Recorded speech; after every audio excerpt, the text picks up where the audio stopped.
Bukan hanya tanpa tanda jasa, tapi juga tanpa kejelasan nasib. Faktanya lebih tepat tersemat bagi para honorer. Berjuang mengajar para siswa meskipun dengan imbalan yang tidak seberapa, kini pun para guru honorer harus terkena cleansing alias pembersihan. PHK alias pemutusan hubungan kontrak disebut sebab pemerintah justru ingin memanusiakan guru honorer. Dan berikut adalah sekelumit polemik beserta potretnya. Pekerja berstatus honorer terbanyak adalah guru. Sosok yang lekat disebut pahlawan tanpa tanda jasa.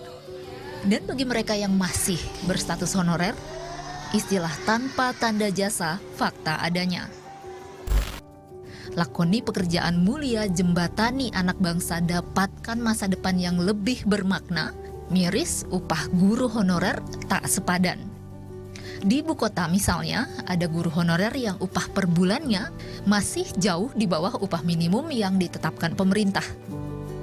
Nah, di tahun ajaran baru yang sekarang ini dan juga saya mendapatkan tanggung jawab baru untuk mengampu mata pelajaran lain selain olahraga, yaitu IPAS, dan juga menjadi wali kelas juga, makanya jadi lumayan ke-up. Itu bisa nerima kadang 3, bisa dibilang kurang kali ya. Itu kan karena harus, ya kan sekarang bensin bayar sendiri, servis motor sendiri, makan mungkin sendiri, pulsa sendiri dan apa-apa sendiri. Jadi dibilang kurang sih nggak, ngepas aja kali ya. Jadinya nggak enak lihat rekening kalau terlalu ngepas. Hidup di metropolitan minim pendapatan.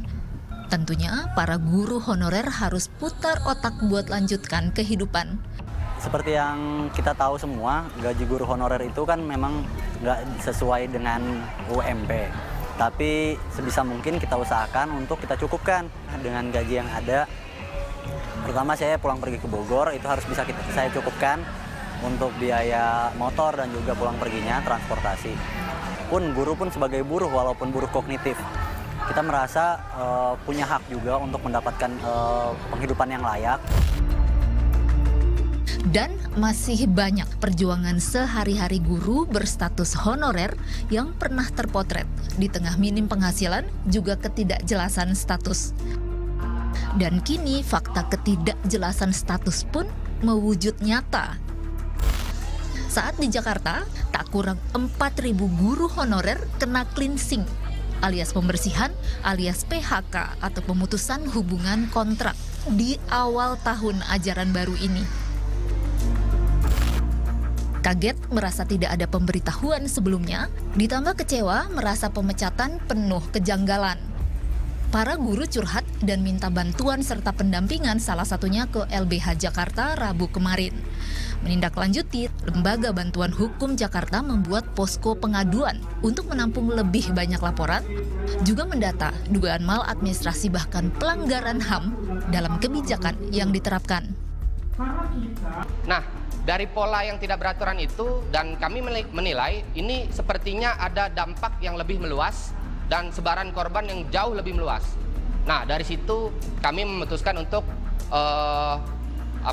membuka pos pengaduan agar memfasilitasi siapapun guru honorer atau bahkan orang tua murid maupun murid yang terdampak dari kebijakan cleansing ini untuk datang.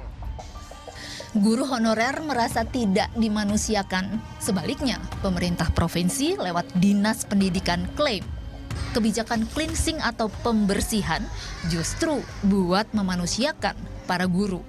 Alih-alih mengatrol atau menaikkan, guru yang disebut berupah di bawah standar akan dibersihkan.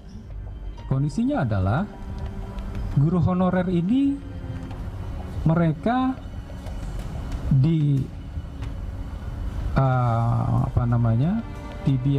dibiayai. Mereka diangkat oleh kepala sekolah, ya, dengan dibayar dengan dana BOS tanpa seleksi yang jelas, gitu loh, ya, dengan subjektivitas mereka dan tidak sesuai dengan ketentuan, tidak sesuai dengan kebutuhan. Pihak Dinas Pendidikan juga tegaskan, cleansing bukan pemecatan, melainkan penataan. Di antaranya sebab disebut pengangkatan sebelumnya tanpa seleksi yang jelas. Selama ini guru honorer diangkat kepala sekolah dan diupah dengan dana BOS. Per tahun ajaran ini ada seleksi pegawai pemerintahan dengan perjanjian kerja atau P3K, di mana dibuka tak kurang 2.000 P3K untuk guru. Tim Liputan melaporkan untuk NET.